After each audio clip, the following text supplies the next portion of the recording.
আসসালামু আলাইকুম, শুভ দুপুর সবাইকে।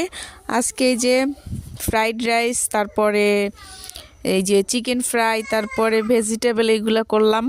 সাদা সবজিটা ফাঁকে চিকেনটা মাখায় রাখছি, সবজিটা করছি, একটু এক পিস মুরগির মাংস কাইটা দিয়ে কুচু কুচু করে কাইটা দিয়ে ওইটার মধ্যে সেদ্ধ করছি। ওই পানিটা আর ফালাই নাই, ওটা রাইখা দিছি, ওইটা পরবর্তীতে লাগবে। এরপর একটু পেঁয়াজটা একটু আস্তে আস্তে করে কাইটা, একটু মরিচ, একটু রসুন কুচি তেলের মধ্যে ভাইজা, কুচি আদাটা দেই না, ওইটা দিলে আমার কাছে গন্ধ আসে, এই জন্য আমি বাটাটাই দিয়েছি। ওইটা দিয়ে তারপরে সবজিটা ঢাইলা দিছি। তারপরে লাস্টে একটু মানে গ্রামে তো কর্নফ্লাওয়ার আছে কিনা জানি না, আমি একটু আটা গুলে দিয়ে দিছি। তো তারপরে ফ্রাইড রাইসটা রেডি করতেছি। 4টা ডিম ভাঙছি আগে, তারপর ভাইজা লইছি। তারপরে পেঁয়াজ, কাঁচামরিচ এগুলো ভাজতেছি।